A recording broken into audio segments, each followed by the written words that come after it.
donc jërëjëf man Ousseynou Ndiaye laa tudd maa yor lépp lu jëm ci wàllu jokkoo communication ci projet USDA PSM tey li ñu fi dajale mooy foire locale bu Yoff projet bi di ko def ànd ci ak IDEFI bi nga xamante ni mooy femmes yi yëngu ci wàllu développement fii ci Yoff projet bi nag comme ni nga ko waxee léegi projet USDA PSM ñu koy wax projet des services des entreprises du mil projet boo xamante ni day yëngu ci wàllu dugub ci li ñuy tubaab naan chaîne de valeur bi yëpp maanaam ci depuis bi ñu ci béy bi biñ ko soppalee biñ ko transformé ba ci commercialisation maintenant li gën a indi suñu teewaay fii nag mooy wàllu commercialisation fii Dakar ñu ànd ci ak ay entreprise di leen jàppale ci transformation bi ak commercialisation dugub ji waaye balaa ñu koy transformer dugub ji am na bu bëri fu mu jaar depuis production bi ñu jàppale béykat yi jox leen ay intrants semence qualité suñu defee béyee ba pare ñu jàppale ñeneen ñi nga xamante ni ñooy yëngu ci wàllu stockage tabaxal leen ay magasin stockage suñ jógee ci magasin stockage yi après maintenant ñu jëm ci wàllu transformation qualité boobu ànd ci ak ay partenaires ñëpp xam ay ITA pour respecter li ñuy wax les normes d'hygiène qualité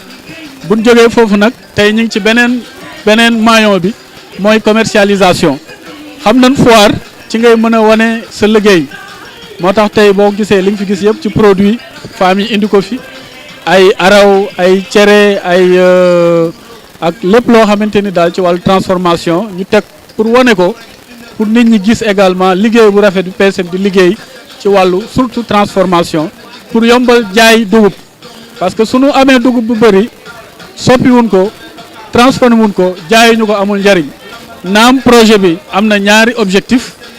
maanaam fexe ba dugub ji bëri pour képp ki nga xamante ni yaa ngi dundee dugub nga mën cee jot ci wàllu dundin mooy sécurité alimentaire mais bëgg nañ également ñi nga xam ñoo nekk ci chaîne bi maanaam seeni koom yokk ñu indi valeur ajoutée maanaam jël dugub bi soppi ko pour que dugub bi da nga gis 400 grammes tey ñu ngay jaayee fi téeméeri dërëm xam nga loolu déjà am na solo soo ci jaayee lu xaw a takk tuuti maanaam source de revenu la te noonu lañ bëgg a def pour autonomiser les femmes que kenn ku nekk daal gis sa bopp ci wàllu transformation dugub ji donc foire bi daal am na solo ay foire de proximité la pour daal di jegele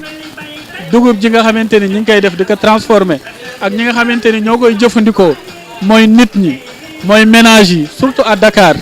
que nit ñi gën a mën a accéder ci les produits du mil parce que ñun dugub mooy suñ identité alimentaire amuñu lu dul dugub mais dugub bi nit ñi dañ koy soxla waaye duñ ci mën a jot yu mel nii soo ñëwee dinañ la wan lépp luñ mën a def ci dugub wax la soo ko bëggee fan nga ko mën a amee bu foire bi jeexee loolu daal ci tënk moo sabab taxawaayu foire yi nga xamante ni PSM mi ngi koy def loolu laa amoon lu ma ciy wax xanaa di jox suma naataango bi nga xamante ni moom it ñoom lépp luy administration lépp luy finance ci wàllu projet bi ñoom ñoo koy yombal parce que technicien bu liggéeyee ñoom ñoo nekk ci wet bi lépp lu ñu soxla balaa ñu koy soxla ñu jàppale ñu ci moyens yi ñu fi gis nii yëpp suñ demee ba mobiliser ko ba mën ko joxe à temps je pense que loolu seen liggéey la bëgg naa nag moom it comme tey yàlla def na fekke na mu sànni ci kàddoom mooy Demba Koundoul mi ngi nii sama wet dama koy jox parole bi. Demba Koundoul nekk adjoint au directeur nekk directeur administratif financier lii sama naataango Ousseynou Ndiaye responsable communication wax laay revenir je pense que li mu expliqué ñun dañuy wàllu xaalis la ñuy gérer ak fonctionnement mais su ñu demee aussi ba am lu mel ni lu rafetee nii ñoom ci seen xalaat la yaakaar naa aussi li ñuy def mooy ku am xalaat bu rafet bu nañu jàppale ci surtout xalaat boo xam ne bi bu rafet bu jëm ci li day ni foire ni nga xam ne daf ñuy permettre ñu valoriser nos produits mën a faciliter relation entre jaaykat yi ak jëndkat yi ak suñ partenaires yi nga xam ne ñooy UDEFI ñi nekk fi am ak ñoom contrat de collaboration yaakaar naa wax ci contenu ak importance su mil ñoom ñi nga xam ñoo nekk spécialisation ci projet bi ñoo ci gën a jege pour mën cee wax mais li ma mën a seede rek lu tuuti loo xam ne li bëriwut mooy def naa carrière bu bëri mais pour man dugub jàppewu ma ko importance bi mu am tey ci li ma ci expérience bu gàtt bi ma woon buñ ko daa bay sax tool bu ndaw la ñuy bay parce que pour ñoon reer rek lañ ko doyee woon ak tuuti lu ndaw a ndaw suñ demee tey ba di ci def ay transformation yoo xam ne c'est extraordinaire ba di ko exporter yaakaar naa kuy jàppale aussi da ngay jàppale li nga xam ne moom nga maîtriser te dugub ñun moom lañ maîtriser vraiment loolu rek laa amoon lu mu ci wax peut-être que ñoom spécialistes yi ñoom dana am leneen loo xam ne mën nañ ko gën a développer ci importance mil culture bi et ainsi de suite ñu moom li ma wax rek laay revenir parce que ñun on est un peu administratif ak financier quoi mais initiative bu rafet boo xam ne bii rek ça peut vendre l'image de la structure faciliter aussi la population ñi am ci accès rapide ak faciliter aussi relation de vente yi xaalis moom pare nañ pour def ko ci merci beaucoup. ñu ngi nuyu gan yi fi ñëw yëpp di leen dalal fii ci Yoff ànd ak imam bu Jàkki Mbengeen imam Ibrahima Bass représenté fi imam ratib bi ak imamu Yoff yëpp ñun nag ñu ngi leen di dalal ci turu coutume mu Yoff ku wax Yoff wax xam ne Yoff dëkku cosaan la dëkk bu yàgg la ci wàllu lébu gi ñu fondé en 1432 mu jur Ngor jur Wakaam jur les 12 penc de Dakar kon ñu ngi leen di dalal fii ci turu coutume bi muy saltige yi di ndey ji réew yi di jaraaf yi di magi Yoff di frey Yoff organisation boobu ñoo nekk ci Yoff ñu di ko wax conseil des notables kon ñu ngi dalal bépp kilifa bu fi waddase moo xam foo mën a jóge amuma liste bi moo tax mënuma jaar seen tour délégation yi fi ñëw mais ñu ngi leen di dalal fii ci Yoff ci turu UDFI ci turu toute la communauté de Yoff di leen encourager di leen ñaanal li ngeen tàmbali yàlla na yegg ci alhamdulillahi rabbil alamin liñ ci bëgg yépp ci réussite ak nit ñi consommer local yàlla nañu ci yàlla defal lu am solo la koo xam ne say maamaati maamaat dugub la ñu yegg lekk ba yegg ci yow nga xëy bëgg a def rupture ak dugub looloo tax ñëpp feebar léegi ñun ñii sax pour ñu lekk cere dinañ wax bay doog a mën lekk te bi suñu papa daan dund dañ daan lekk laax midi lekk cere midi ko lekk 6 heures moo taxoon feebar yu bari wax dëgg yàlla amul woon ci population yi waaw di encourager nit ñi di encourager projet bi ñu waa Kuluza ñoom ñi nga xam ne ñoo encadré UDFI ak ñi ñu ko àndal ñëpp di wax ne daal nañu consommer local bu ñu ko defee rek yàlla mën nañu dimbali li ñu bëgg yëpp ci wér-gu-yaram ak kàttan ñun ñëpp ñàkk nañ kàttan parce que lekkatuñu dugub loolu yëpp mën a dellusi yàlla nañu ci yàlla dimbali defal ñu ci réussite defal ñu ci déggoo vraiment organisation bi dafa jàmp suñu kaw waaw dafa jàmp suñu kaw mais man miy wax ak yéen maay coordonné les 121 villages lébu maay seen président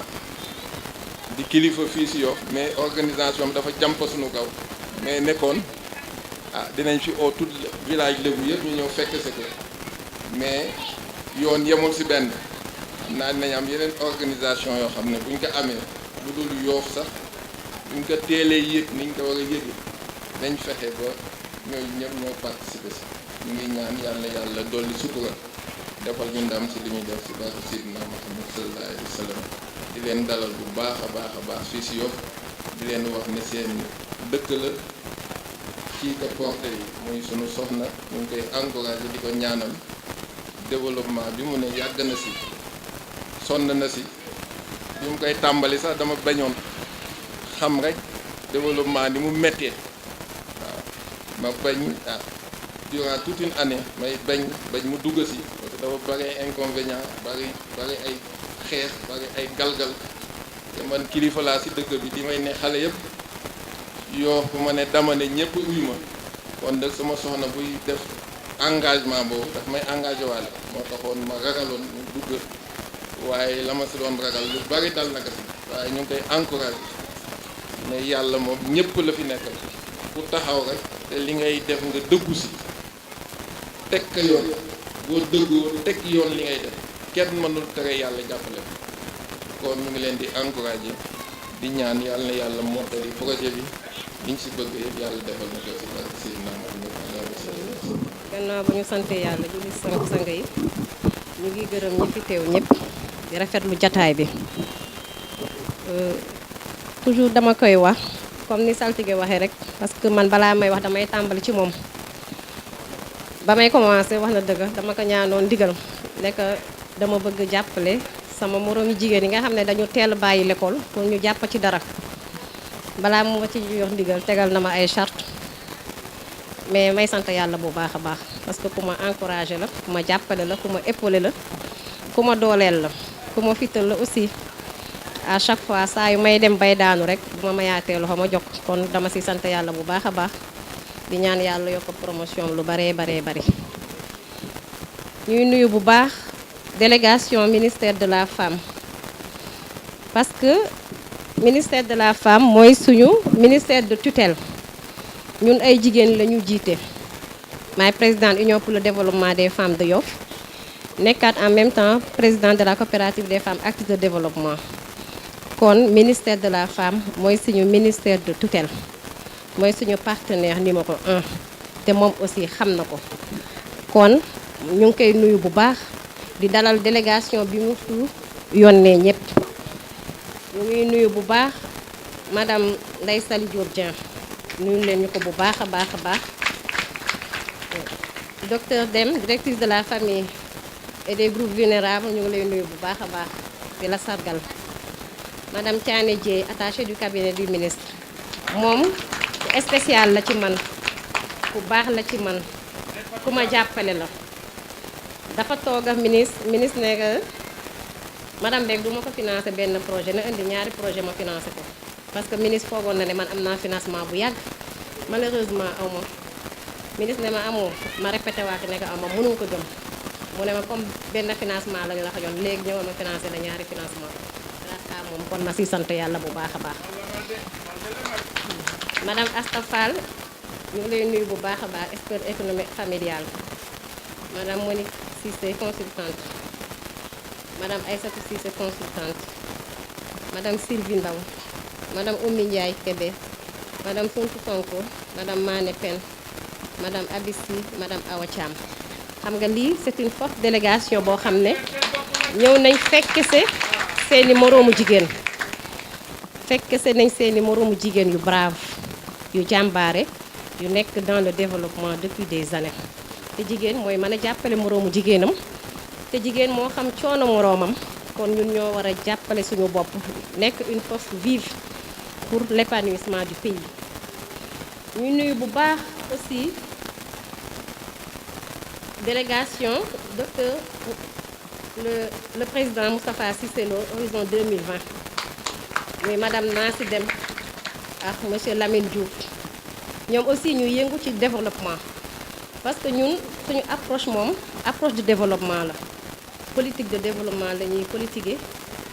te kuñ ci mën a àndal aussi ci cadre boobu rek la ñuy àndee politique de développement naka la ñuy fexe ba jigéen ju nekk man dara président Moustapha Cissé Lo approche boobu lañ ko indil bi ñu cessé ñu nekk ñun dañu am approche 5F mooy femme formation financement formalisation foncier naka la ñuy def ba jigéen bu nekk man dara mu ne loolu de di ngeen ci jàppale suma ay jigéen te loolu bëgguñu ko yemale fii dañ ko bëgg a tas Sénégal gi yëpp vraiment ñu ciy sant yàlla bu baax a baax ñuy nuyu bu baax ndëg di beral ñi nga xam ne ñoo waral bés bi muy waa projet PSM Clousa USDA defe naa bi ñu commencé ba léegi partenaire bu ne am nañ ko mais partenaire bu crédible nii ñu ngi koy door a am ñu ciy sant yàlla bu baax lépp lu ñu digoon wala lépp lu ñu promettre rek def nañ ko gis nañ ko macha allah directeur dama lay beral nuyu bu baax dama lay beral nuyoo bu baax a baax a baax directeur Laurent Gomis ku simple ku baax macha allah Laurent yàlla yokk promotion yàlla na nga am ay projet yu baree bare parce que yow da nga yërëm jigéen da nga xam suñu coono xam suñu mbébét te yaa ngi siy daw guddi ak bëccëg ñu ngi lay ñaanal yàlla bu baax a baax. madame Guèye la même chose ñun bu ñu yoxee sax moom moo ñuy pousse pour ñu dem foire bi peut-être waxoon na ma ko bu yàgg man may yoxi mais moom moo si def à 100% pour foire bi am. kon loolu aussi dañ siy sant yàlla bu baax a baax a baax moom aussi muy jigéen ju jàmbaare mu ñuy ubbil ay partenaires de gauche à droite pour nga xam ne produit bi ñuy produire nii di mil bi dinañ ko mën a exporter à l'extérieur di ñu utal ay marché yoo xam ne jigéen bu nekk fier lu yàggatul tuuti di nga nekk une femme entrepreneur autonome te loolu la ñuy seet fexe ba ñu am des femmes entrepreneurs autonomes autonomisation intégrale de la femme mën na am grâce au projet Clousa bi te am nañ ci yaakaar bu baax a baax a baax ñuy nuyu bu baax aussi suñu coach madame Ndiaye Tigida moom mention spéciale madame Ndiaye moom zéro faute lañ koy wax zéro faute madame Ndiaye ku baax la daf lay xiirtal ci boppam mën naa ne da lay jubbanti loolu nag xam nga dafa raar ci jigéen macha allah des fois ñu jàppante ba mu saf mais damay xam ne moo nekk ci dëgg kon ma ciy sant yàlla bu baax a baax moom c'est une dame de fer mention spéciale à madame Ndiaye. Ousseynou aussi chargé de communication yow aussi mention spéciale Ousseynou ku baax ku simple la. Antoine aussi moom dama koy sonal ak samay emballage Antoine dama koy sonal emballage yi mais aussi moom mu nekk ku simple ku baax Clousa daal dama naan personnel bi yëpp dañu dynamique dañu baax dañu simple. monsieur Koundoul aussi ñu ngi lay nuyu bu baax a baax di rafetlu sa teewaay ak bépp personnel boo xam ne rek ñëw nga fii ci PSDA Clousa may nuyu aussi sama waa coopérative yi nga xam ne yëpp ñëw nañ Union pour le développement des femmes de Yoff léegi nekkatul Yoff rek Ngor mu nga ci Wakam Cambérène Yëmbal presque 19 communes yëpp am nañ fa ay représentantes contre loolu sant yàlla bu baax ñun ñoo porté projet bi foire bi mais Thiaroye ñu ngi fi coopérative Thiaroye coopérative Pikine ñu ngi fi coopérative Guédiawaye ñu ngi fi kon loolu defe naa synergie boobu buñ ko boolee ànd suñu ay forces vives rek defe naa développement bi dina prouver ay résultats yu crédibles foire bi nag démarré nañ ko démb tey moo nekk cérémonie bi mais bu subaa mooy doon cérémonie clôture bi am na yeneen i partenaires yoo xam ne suba la ñuy ñëw parce que comme ni ko saltige waxee dëj yi fi am ñu woote ne ñoom comme ñu ngi ci dëj yi nañu bàyyi bu suba ñu ñëw ci clôture bi kon suba aussi dinañ defaat clôture bi amaat ay kilifa yoo xam ne dinañ ñëw teew fii ñu saafonteex ñoom Aïssatou Mbaye aussi sama chargé de marketing communication ma koy nuyu bu baax moom yàgg nañ depuis 2011 ñu ngi sur le terrain lépp lu ñuy liggéey ñoo koy liggéeyandoo ensemble une fois encore maa ngi remercier di leen jaajëfal ci teewaay bi yëpp ay dégustation aussi dina fi am chaque jour démb amoon na dégustation cere ak laax tey moom def nañ Sankar Royal def ay pâtisserie à base de mil def ngurbaan ak yeneen i plat bu subaa aussi amaan na dégustation ñu ciy invité ñëpp pour ñu ñëw déguster projet bi aussi li ko tax a jóg mooy ñu changer suñuy comportement alimentaire laay wax ñuy bañ a lekk toujours la même chose ñuy fexe ba au moins chaque jour dugub di dugg suñu gémmiñ parce que loolu moom comme suñuy maam yi moom lañu daan dundee war nañ ko mën a indiwaat te mooy gën a moins cher. Clousa jàppale nañu ci ay formation yu baax Clousa jàppale nañu ci formation hygiène et qualité Clousa jàppale nañu ci emballage Clousa mu ngi ñuy utal Fra pour suñuy produits mën a dem à l'exportation et dans les grandes surfaces Clousa jàppale nañu ci bari ba fi ñu toll nii ñu ngi ñuy lancer marmite Clousa bi nga xam ne ñun bu ñu ko amee képp bu ñu amatee xew mën nañ nekk ay traiteur serviral suñu bopp toggal suñu bopp jël ndëg dugub dugal ko ca togg ga te loolu obligation lay doon fépp rek fu ñuy toggati rek incha allah dugub bi dina ñëw dugg ca togg ga incha allah cantine fondée yi mu ngi fi commencé nañ ci liggéey te dinañ ko tas Sénégal gi yëpp nga xam ne au moins nit ñi bu ñu xëyatee amuñu 100 francs yu ñu jënde mburu sax au moins ñu am fukki dërëm yu ñu jënde kaasu fondé naan loolu defe naa bu ñu demee dina dem ba lutter contre la pauvreté kon tamit ñu ngi santaat yàlla bu baax a baax a baax di santaat ñëpp seen teewaay di woowaat ñëpp aussi ñu ñëwaat suba fekkewaat li nga xam ne moom la ñuy defaat suba incha allah ak dégustation yi ñuy remercier waat bu baax suñu kilifa yi ñëw madame Dieye Thiané maa ngi lay gërëmaat bu baax a baax nga dolliwaat nuyoo bu baax ministre de la femme boo demee waxaat ko suñu yóbbante nee ko ñoo ngi nii amaguñu moulin amuñu séchoir financement yi digg na ko ñu ngi koy xaar mais bu ñu gënee jàppale aussi ñu jël parce que moom mooy suñu ministre de tutelle wasalaam maa ngi santaat yàlla bu baax mention spéciale nag à saltige moom dama koy ñaanal sama xol laa ko tibbee dama koy ñaanal parce que Olof Njaay dane doo lay bato jën naka la wax doo lay jën ndox doo lay bato géej waaye moom macha allah jàppale na ma bu baax a baax damay ñaan yàlla yokk promotion lu baree bari di ñaanal waaye UDEF yëpp di ñaanal coopérative yi fi ñëw yëpp Caaroy Pikine Géejawaay ñoom ñëpp maa ngi leen di nuyu Imam Bass maa ngi lay ñaanal bu baax a baax yal na yàlla yokk sutura si yàlla yokk man gi yal na yàlla guddal sa fan kon maa ngi leen di nuyu di leen gërëm di sant yàlla. man maa ngi tudd Laurent Gomis man may directeur USDA PCM USDA nag kuréel bi boo ngeen ñu bëri kii comment dire la USAID lañ tàmm waaye USDA mooy département américain de l' agriculture ba tey bokkul ak USAID USDA boo ko xoolee boo ko doon méngale ak maanaam structure yi am fii Sénégal boo nee ANCAR mooy xaw a niro ak USAID boo nee USDA mooy xaw a niro ak DRDR maanaam département maanaam direction régionale de l' agriculture USDA nag xaalisam mu ngi koy jëlee directement ci congrès américain USAID xaalisam mu ngi koy jëlee ci ay partenaires yi nga xam ne ñoo mun a ñooy développé wala ñu bëgg a développé benn gox ci monde bi donc USAID xaalisam mën na jóge fu nekk waaye USDA xaalisam mënut a jóge fu nekk congrès américain kese moo koy jox xaalis mais pour discours bi tey dañ koy jox comme ñun dañoo diviser en 4 zones dañu am zone Kaolack zone Kaffrine zone Fatick ak zone Dakar ci zone bu nekk nag am nañ fa benn responsable bu nga xam ne moo fa nekk ci zone bi fii zone Dakar tey bi aaye tey Binta Koli moo fi nekk responsable moom lay jox kaddu gi parce que moo leen gën a xam moo gën a xam naka ngeen di liggéeyee moo sumb lii nii te moo ko piloté ba fi ñu nekk nii actuellement donc moom a gën a xam lépp li nga xam ne ni moom yan ambition lañu am sur Dakar lan lañ def à Dakar man macro bi laa xam en fait ñaata cantine lañ def ñaata unité ainsi de suite yooyu yëpp xam naa ko waaye détail ba moom moo ko xam loolu moo tax maa ngi jégalu dama koy jox kaddu gi comme ça mun a def benn discours d'ouverture pour lii nii sama olof yi nag neexuñu moo tax mais bu soobee yàlla maa ngi jàng olof ndànk-ndànk bu yàggee dootuma lakkati olof njaago olof dëggantaan lay c'est juste pour wax lu tuuti ci li nga xam ne PESEM moom lay liggéey projet bi nag dafa nekk ci filière bu ñuy wax mil maanaam dugub kese la ñuy def dugub bi ne depuis ci fi ñu koy mbéyee ba fi ñu koy jaayee ba fi ñu koy nu mu tuddati lekkee moo tax boo leen xoolee kii bi ñu ne le mil de la fourche à la fourchette la fourche c'est la production mais entre fourche ak fourchette transformation baa ngi ci digg bi te projet bi dafa ne appuyons la transformation pour tirer la production parce que béykat bi bu gisul boppam ci li muy béy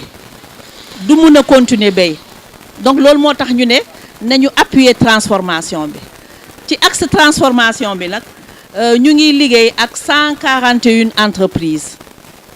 ci zone yi ñu nekk parce que suñu zone yi mooy Kaolack Kaffrine Fatick et on est aussi à Touba ak Dakar mooy suñu zone d'intervention mais si 141 entreprises yooyu mën nañu wax ne Dakar représente à peu près 40 voire 50% de ces entreprises yi nga xam ne fii la transformation bi gën a bëri fii la ñu mettre en place 4 coopératives de transformation dont UDEFI parce que dañu ne mbooloo mooy doole si biir 141 entreprises yooyu ñu ngi avec 2000 femmes donc ministre de la femme ñun jigéen ñi pratiquement mën naa wax ne ñoom la ñuy liggéeyal kon suñu lëkkaloo war na mën a tàmbale dès aujourd'hui bi nga ñëwee fii du ma mën a détailler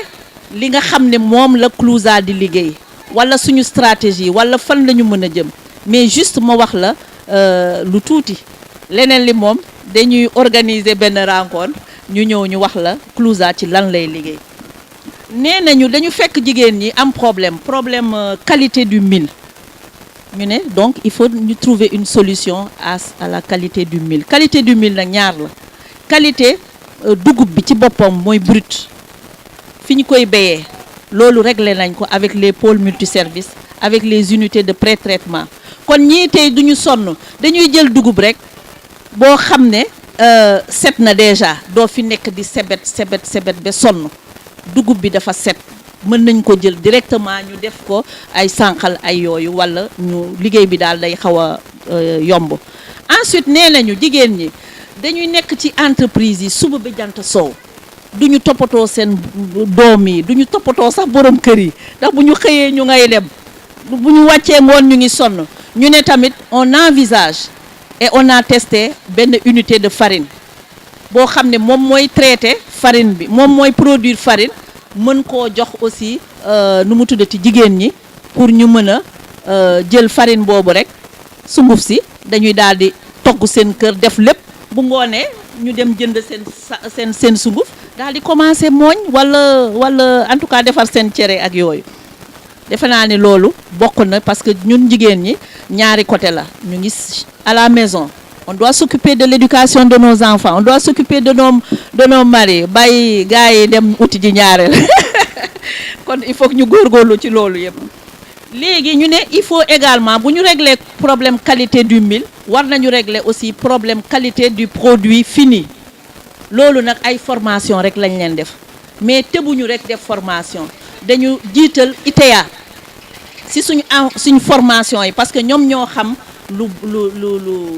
lu sell ñoom ñoo ñu mën a won aussi teg ñu ci raay parce que ñëpp dañuy transformer mais niñ koy transformer ba mu garder valeur am loolu lu jara formation la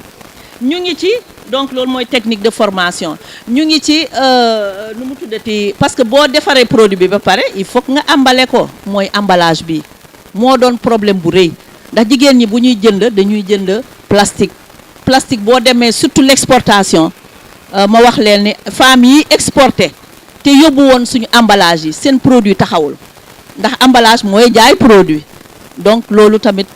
madame le ministre boo leen paree ngeen xool ay unité lañ fi teg yu ndaw yoo xam ne jarul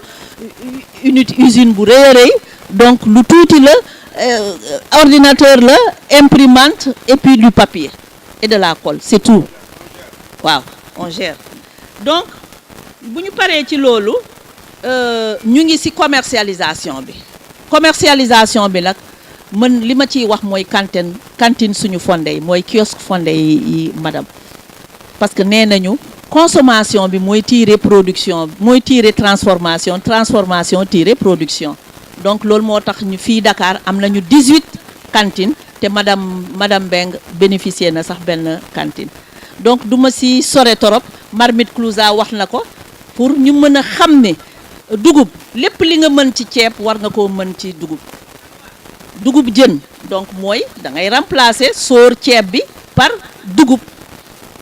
bu sew boo xam ne aussi defar nañ ko ba pare c'est y a du précuit dugub yàpp mu ngi fi suñu togg maam yi ñoom ngurbaan ak yooyu yëpp dañu bëgg mu dellu si waat ndax wérgu yaram kii foofu rek laa yem parce que tàng na sinon loolu moo tax ma ne nag ñu ngi xaar nan la ñuy def ba mën la rencontrer gën a détaillé toute une journée ñu wax la lu ñuy liggéey yeneen yu sew yi. Le positionnement, moi je pense que projet bi en fait nous avons une chance une petite chance parce que tout simplement ak suñu bailleur USDA daf ñu mayaat 1 an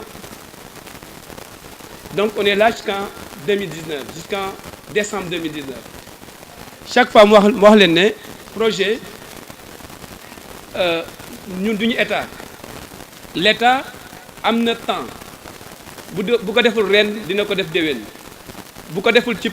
programme triennal wala et cetera dina ko def ci beneen programme projet nag ñun amuñu loolu ay jours lañu am ay heures à chaque fois bu ñu xam ne dañ leen solliciter ci benn affaire il faut être proactif maanaam ngeen gaaw bu dee gaawu leen cela veut dire que chaque jour bu ñu perdre comme tey jii bu ñu ko perdre ba pare c'est fini on l'a perdu temps bi bu jotee rek dañuy clôturer projet ba te bu ñu ko clôturer cela veut dire qu'on perd de l'argent te xaalis boobu ñu ngi koy perdre Sénégal moo ko moom donc je vous invite à yéen ñëpp ci activité ay action ñuy def des fois nag day yéex mais topp leen ñu demander leen et tout c'est votre argent projet bi ñun li ñu ci moom mooy suñu salaire li ci des yëpp projet bi ak nu mu bëree bëri milliards yi ngeen dëgg noonu ñun moomuñu ko yéen a ko moom bu ñu ci dindee salaire yi yéen a ko moom c'est l'investissement pour le Sénégal et donc il faut en profiter mais pour profiter ji nag ça ne veut pas dire que da ngeen ñëw seen bureau rek ne ma jox ma non non il y a des procédures bu ngeen toppee procédures yooyu rek vous pouvez en bénéficier nous avons mis en place des coopératives ak yéen il faudrait que ngeen topp coopératives yooyu ba coopératives yooyu mën a dëgër ëllëg ci biir beneen projet bu ñëwee fekk fi coopératives yooyu mën a dund ak coopératives yooyu ñu mën a bénéficier wu. Nous sommes aussi avec les collectivités locales ça on l'oublie pas suñu branche la première branche ci projet bi mooy collectivités locales yi mooy les maires et l'administration du Sénégal et la preuve bu dee bëgg nañu implantation des cantines tey jii am nañ ci un grand problème implantation des cantines ça demande l'autorisation des maires il faudrait que autorités locales yi nekk fii ak les gars du ministère nos amis du ministère yi fi nekk mën a porter loolu à la connaissance de l'autorité de telle sorte que ñu mën a am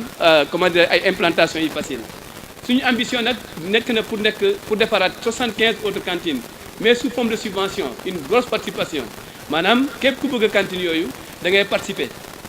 et je sais que business bu rëy la parce que am nañ fi ay enquêteurs yooyu def nañ seen enquête te c'est des enquêteurs neutres c'est pas des Sénégalais c'est des gens qui viennent de Washington def nañ fi ay enquêtes gis nañ ne cantine yooyu en moyenne nit ki mën na ci ramasser jusqu'à 7500 francs par jour def leen calcul yi par mois ñaata lay dikkee donc c'est un petit business ce sont des emplois fixes donc à Dakar c'est 10 à 15 000 donc voilà donc ce sont des choses yi nga xam ne moom qui sont là et qui sont du business réel donc j'invite tout le monde yéen ñëpp ngeen jàppale ñu ci loolu ana borom micro bi je pense que j'en ai fini. maa ngi leen di nuyu di leen sant di njëkkee nuyoo bi nag di ko jaarale ci suñu kilifa yi toog mooy suñu imam di suñu kilifa diine di saltige Mbeng mi nga xam ne mooy suñu kilifa aadam di njëkk saltige di leen jaale ci tiis bi am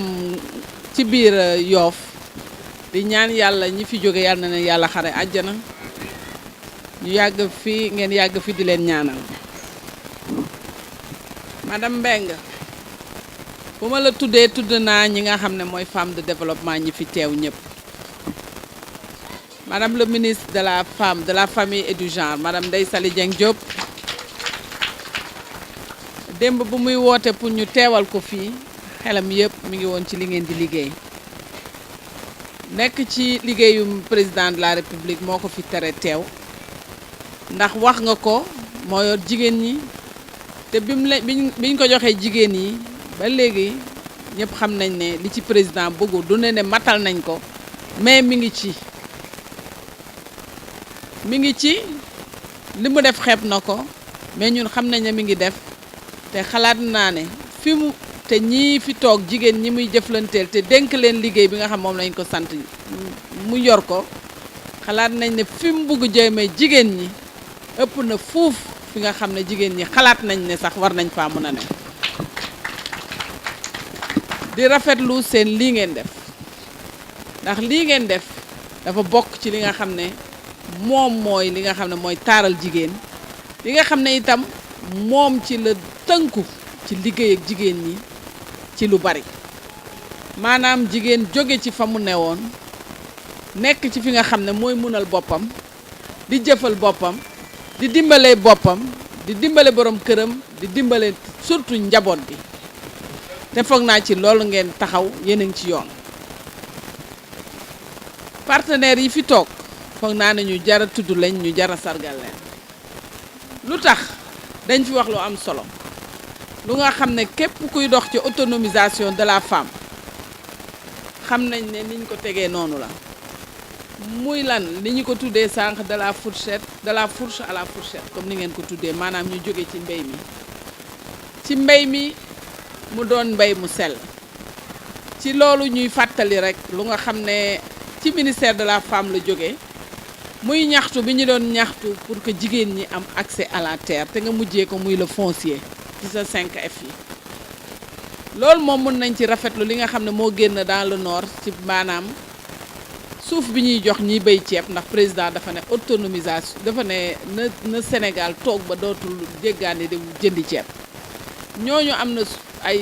dogal yi mu dogal ba jigéen ñi jot foofu suuf bu nga xam ne dina leen may li góor ñi mun ñoomit ñu mun koo am mu ne mooy ñu moom seen suuf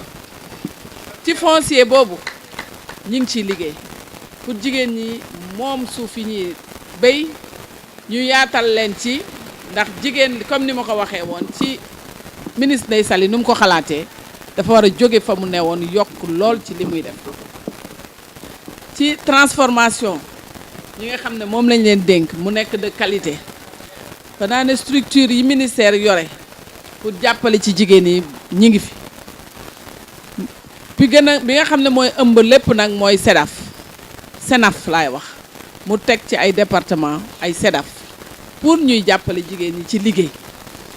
lii ngeen def tey muy transformation céréale locale ci mil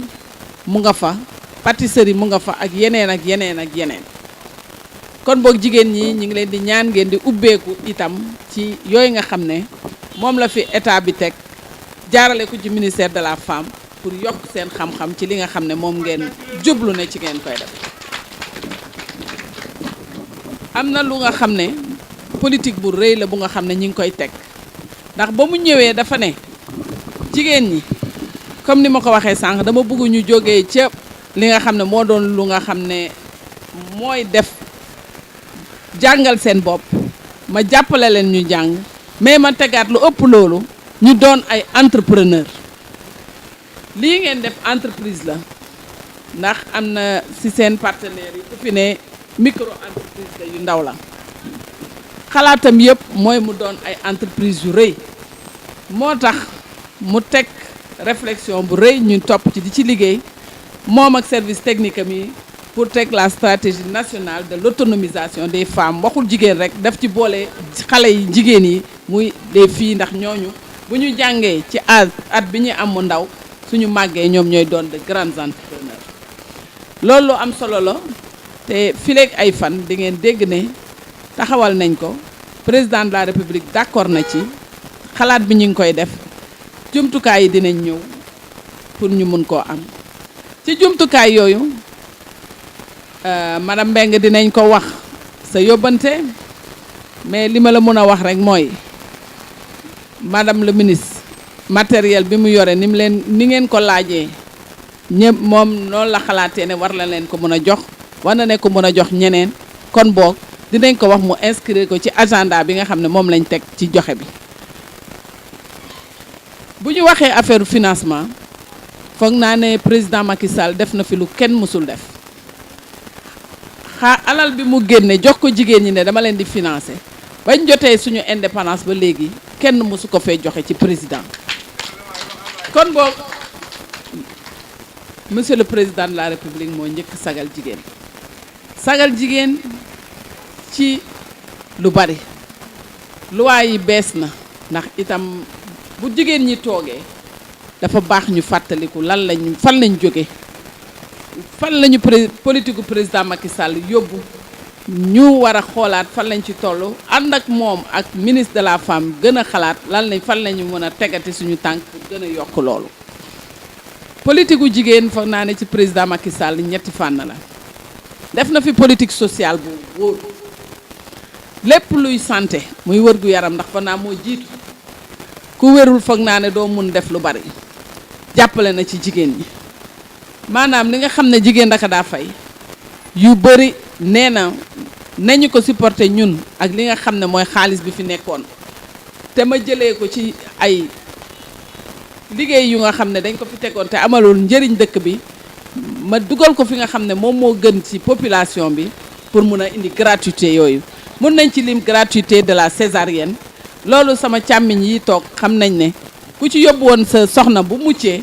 boo déggee césarienne sa fit yëpp day dem ndax ñaar fukki junneeg lu topp nga daan fay li gën a néew fukki junneeg ñaar te loolu teggi na ko kon boog président Macky Sall mi ngi ci jigéen ñi ba mu paree ci jigéen ñi njaboot ji la ci teg xale bu tuuti comme niñ ko waxee ba juróomi at doo fay dara ñu ne nii itam mu ne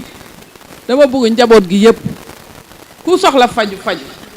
mu teg fi li ñuy wax couverture maladie universelle loolu itam ñu ngi ciy def ay jéego yu rëy mu dugal ci alal bu takku pour que ku bugg faju ci éducation moom foog naa ne buñ ci commencé woon duñ fi jóge ndax itam jigéen ñi nga xam ne moom moo toog ci kër gi ak borom këram li mu jóg di wutal boppam njabootam a ci jiit mooy njabootam itam jàngi njàng moomu yor oyof ci moom ba ëllëg ak si biir mu doon mag mu am njëriñ ci boppam yàlla may ko ay diplôme may ko liggéey bu baax mu di ko def loolu moom kon naa ne lu bëri la ci président Macky def ñu ne nii nag tey jigéen ñi aye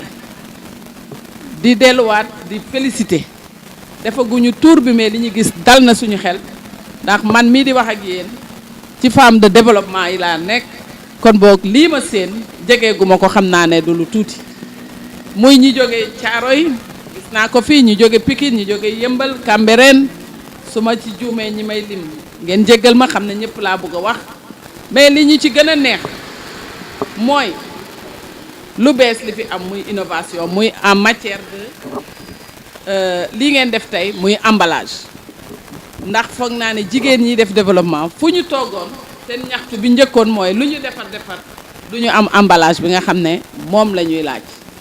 emballage bii nag am ñu ciy gërëm partenaires yi limal nañu li fi ne mooy imprimante ak nee na ak ordinateur mais xam-xam bi moo jiitu kon boog boo ñu toogee ba jigéen ñi ngeen yor leen won leen ni ñuy liggéeyee jàppale leen itam ci bu ñu amee seen produit fini maanaam lu nga xam ne njaayee ci des mu gën a présentable bañ koy njaay ndax débouché boobu itam problème la woon kon boog partenariat bi am fa naa ne bu am solo la am na itam lu mu fi wax nee na ngeen jóg ci alal bi ñu fi bàyyi ñu xool nu ñu koy utiliser ndax partenaires yi dañuy xool ndax la ñuy jox dëkk ba soxla na ko te pour ñu xam ndax dëkk bi soxla na ko jigéen ñi ñoo war a farlu dem wutali leen ñu xool ni ñuy defee te ngeen xam ne lii njëriñam ci njëriñu dëkk bi la mais itam image yu dëkk bi tamit buy suñu Sénégal moo ci ëpp gannaaw boo ma leen nuyoo foog naa ba sant leen ba gërëm leen rafetlu li nga xam ne moom ngeen def ak seen partenaire bi damay delluwaat rek di leen wax ne ministre Ndeye Saly Dieng Diop nee na mi ngi leen di rafetlu seen toogaay di rafetlu lii ngeen liggéey projet yi nga xam ne moom la doon teg yi mu nekk indi leen projet yi madame Mbengue nga xam naa ñi ngi ci ndax dañoo jaaroon Dakar wàcce fi milliard ak lu topp jox ko ay jigéen dem Diourbel def lu mel noonu demati Thiès def lu mel noonu mu war koo continuer nag ci région yi des yëpp terewul nag mu jox benn wàll bu am solo jigéen ñi nga xam ne comme yéen dañu nekk ci développement loolu xam naa ne mi ngi ci yoon mbébétam yëpp comme ni ma ko waxee mooy fekk ci leen jàppale leen ndax loolu mooy liggéeyam mais moom daf ko yàgg def te sax boobu duggagul ministère bi kon boo xam na li muy def di rafetlu itam teewaayu Adja Nancy Dème dañu nekk bokk Dakar ma gis tamit ne développement ca Grand Yoff ba mu nekk mu ngi cay liggéey lu rafet kon boog tey bu ma ko gisee mu teew fii dama koy rafetlu benn mais itam di gën a jàpp ne lii nga xam ne moom ca la ne woon ak waa Grand Yoff ñu gis njëriñ bi nekk fii lu am solo la kon boog Nancy ñu ngi lay féliciter ci loolu xam naa ne li ñuy nar a gis ci visite bi boo am na solo foog naa ne solo gu rëy gi sax ca la ne ndax mooy wone seen taxawaay di wone itam partenaires yi ci jàpp fan lañ leen bëgg a yóbbu fan la ñu teg ak ñoom di dellu nag di gërëm partenaires yi di gërëm jigéen ñi nga xam ne ñoom ñoo taxaw ànd ak partenaires yi di leen ñaax di leen bëgg yóbbu fi nga xam ne moom mooy yokk image du Sénégal kon boog maa ngi gërëm ñëpp di sant ñëpp di leen ne nag délégation bi madame Ndeye Saly Dieng Diop yónni ñoom ci sama baat ñoom it ñu ngi leen di sant di leen gërëm te di leen wan ne ñoom it lii ñu leen jóg ñu ñëw seet si leen lu leen soxal la ndax keroog sànq wax nga ko muy attaché de cabinet bi nga xam ne mi ngi ci wetam di liggéey ak moom te foog naa ne fi ñu jëm bi ñu doon ñëw lim ñu wax yëpp ci liñ fi war a fekk yaakaar naa ne fekk nañ ko fi madame Mbengue yow ak ñi nekk ñëpp sa ginnaaw ak ñi nga xam ne ñoo la fekk si tey si sa bés bi ñu ngi leen di ñaanal yàlla ne lii ngeen def yàlla ngeen ci gën a gis li ngeen ci mbébét yàlla na yàlla def itam ngeen gën mu doon li gën ci yéen doon seen njaboot di gën a ñaan itam borom kër yi di ko jaarale tey ci saltige ñu gën leen a jàppale ndax day gën a yomb gën a mën kon boog ñu ngi sant ñëpp di gërëm ñëpp. te sama maam ju baax ja nee na teel a yeewu baax na waaye teel a xam yoonu ko gën. dëgg la jataay bi li ma ci gën a neex mooy waxuñu fi lu dul liggéey ak bëgg a dem rek kon dem. ndax li tax omelette dugub mooy. omelette jaboot lañ ko tuddee sax. omelette jaboot mooy benn nen rek ngay am boo amee benn nen te yaa ngi yor jaboot te yëf yi matalewul comme matalewul nag da ngay ut dugub boo jëlee dugub nga mélanger si sa nen nga def ko omelette ba defee xale yi ñoom ñëpp dinañ ci lekk te duñu te doo dépenser lu bari beneen bi mooy xale bu ne dafa war a am dugub ci boppam te chaque jour nga leen di jox fonde wala leneen muy sucre da ngay jekki nga changer def loo xam ne lii dafa am xorom kon loolu moo waral omelette sunguf la waaw sunguf dugub boo xam ne bii dara raxu ko waaw dara raxu ko loolu ngay jël mélanger ko loolu rek la mais loolu ko lekkee say wax am na dugub am na waaw waaw ma ne. am na dugub bi noonu. parce que tamit dund bi dafa métti. dund bi dafa métti. mais dugub cher mais nag lii ay lan la ay gâteau. waaw am na gâteau renversé au fruit de pomme au fruit de mangue. beneen bi gâteau renversé au fruit de mangue. mangue fi lañ koy bayee am nañ ko ñu utiliser ko rek boole ko ak sungufu dugub. lii dafa mel ne ay beñe. kii tamit beñe la. waaw beñe bi moom aussi dugub la. ok. lii kii la xool ngeen ni mu bindoo bu ngeen ko xoolee nga xam ne renversé. lii dafa mel ne ay d'ananas. ok. lii au fruit de mangue mangue baa ngi ni ngeen di seen. merci. kon nag comme ni ma waxee gars yi madame la directrice en vous l'honneur dañuy bàyyi nga sànni ci kàddu comme ça ñu daal ci félicitation jërëjëf monsieur le MC. xam naa ne yow balaa may dugg ci wax dama lay gërëm. ndax foog naa ne yéen boo leen dul woon nekk ci mel nii dana am lu manqué ci cérémonie. dëgg la dëgg la. kon boog liggéey bi rafet na. ñu ñaan yàlla baat bi gën a yàgg. amiin amiin gën a baax. amiin. lii nag ñu gis tey jii dafay yokk rek ci li ñuy wax ci jigéen ñi. jigéen ñi dañoo am xalaat bu rafet maanaam lépp lu nga xam ne suñu dëkk lañ koy fekk ñu jëfandikoo ko ci li nga xam ne rek damay wax ci rek di président Macky Sall def. bëggul ñu jéggaani dara. looloo tax bi mu nee gâteau def ci mango boole dugub ak mango loolu foog naa sa koñ sax day taxaw jënd ko. waxuñu da ngay commandé ji dëkk ak dëkk. ñu ne nii mu booleeti ci beñe dugub kese dégguñu fi farine blé. dégguñu fi farine avoine dégguñu fi dara lu ñuy béy rek la dégg di war koo jëriñoo ñu tegati si nag ne dañoo xawoon a réer maanaam li nga xam ne moo gën ci ñun moom lañ fi bàyyi woon di wuti leneen kon boog retour fii bi ñu def ci par rapport à nos produits locaux xam ne moo gën ci ñun am na fii am na ci groupement yi ñu gis di delluwaat rek di félicité ñi nga xam ne ñoo nekk ci céréales locales yi félicité waat ñi nga xam ne tey jii war nañu li nga xam ne bu céréale bi pare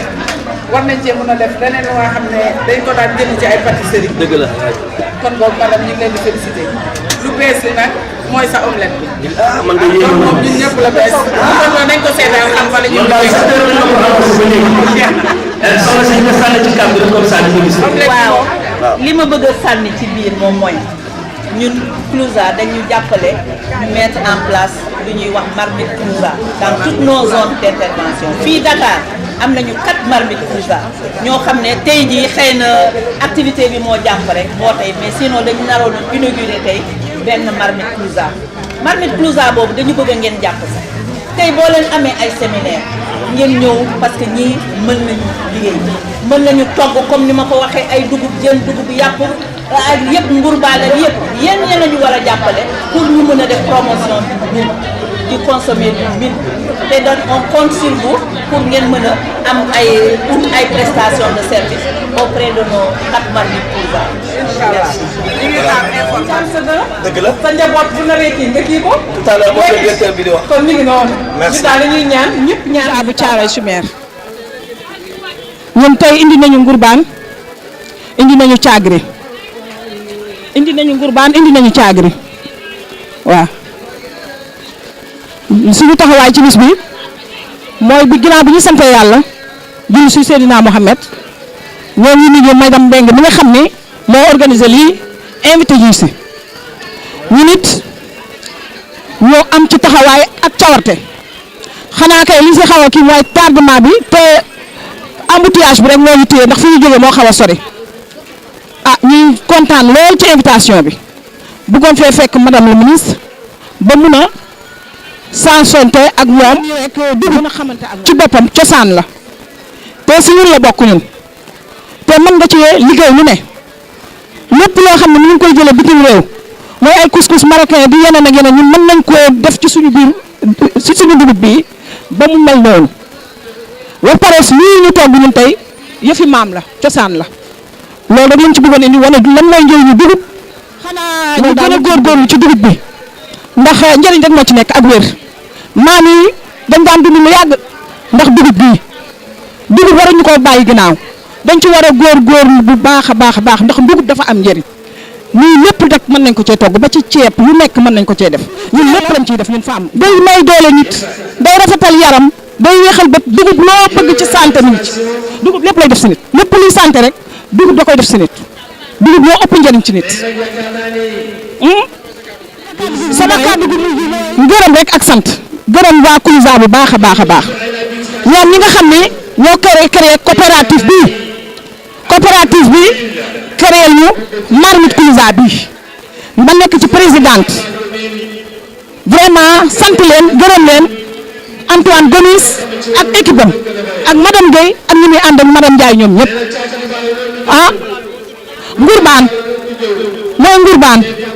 noonu la tudd gërëm ñi ma àndal nag di suñuy vice présidente suñuy trésorière suñu femme suñu organisateur bi taxaw organisatrice bi taxaw di Amiñang ñu gërëm leen ci taxawaay bi ak cawarte ji xam ni lii commencement la waaye kanam la gën duñ ci dellu ginnaaw mukk di gërëm ñëpp di sant ñëpp di gërëm ñu organiser lii di ñaan si yàlla lii yàlla bu ñu gëjati ñu nit danañu def bu ñu defee ñoom it nañ ñu fekk si jàppale lii ñu leen jàppalee loolu mooy suñu kàddu bu njëkk remercier ñëpp sant ñëpp. kenn ku nekk maa ngi lay nuyu sa tur ak sa sant di sant sama ñaari waajur nag ndax sama ñaari waajur ñoo waral lépp di la wan ni ñun ci dugub la ñuy yëngatu ndax dañ ko fonk ci la ñuy ndékki ci la ñuy añ ci la ñuy reer wan na nag dañ koo fonk ñun nag délégation bu farlu lañu muy waa Caaroy Géej te lépp nag grâce ak waa Louza yi ndax ñoom ñoo waral lépp ndax ñoom ñoo ñëw fekk ñu nekk ci mbir yi di rey suñu bopp ñoom ñu ñëw ñu ne leen bàyyi leen mbir mi baax na mais li ko gën a am importance mooy feer te feer mooy dugub kon lépp grâce ak jëmm ji toog moo waral lépp dañ koy bàyyi ak yàlla yàlla mi am fay yàlla na ko fay di sant nag gars yëpp ñu ngi leen di sant suñu présidente bi nga xam ni moom moo nekk suñu Caaroy Géej ndax lépp moom la moo ñuy jox xaalis ñuy liggéey moo ñuy jàppale ci biir di jàppale ci biti di sant nag ñi nga xam ni ñoom groupe bi nga xam ne ñoo nekk kër yaayu Bayam Diouf ndax lépp ñoom la yàlla mi am fay daal yal na leen fay ñun nañ seen ginnaaw ren ba déwén lépp loo xam ne ñu ngi ci problème mu dugub dañ koy defar ba mu baax ndax loolu ñu intéressé loolu début la muy Marmite Kouliza mu doon doom joo xam ne dafa bokk ci coopérative bi tey mu doon premier exercice bi muy def muy togg tey ci Yoff mu doon une première ñu ngi leen di ñaanal yàlla yal na ko yàlla lawal ba mu ngi am ci njëriñ loo xam ne lu kawe seen njort di sant bu baax loo xam ne amul àpp waa PESEM ndax ñoom Gomis ak madame Guèye ñëpp ñi nga xam ne ñooy kilifa yi nekk ci bopp bi ñu ngi leen di sant bu baax di leen gërëm ndax suba gu ñu xëyee rek génneen ñu bees lu bees loo xam ne njëriñ kese lay doon ci ñun. ñu ngi sant membre organisation bi yëpp nag di ko commencé ci présidente bi ba ci suuf organisation xëccoo am na lépp am na pour defal ba mu baax rek maa ngi leen di sant bu baax di leen gërëm di ñaan yàlla yal na ko yàlla lawal ba ñu lépp luñ ci kii rek sonn rek ñu jëriñu lu ëpp loolu ci kàttanu yàlla jërëjëf ñu ngi leen di sant leen gëm di gërëm aussi ñu invité ci organisation ba ñu mën a wane suñu talent de cuisinière yi gis nga ngurbaan bi ngurbaan plus la de lépp a ngi ci biir macha allah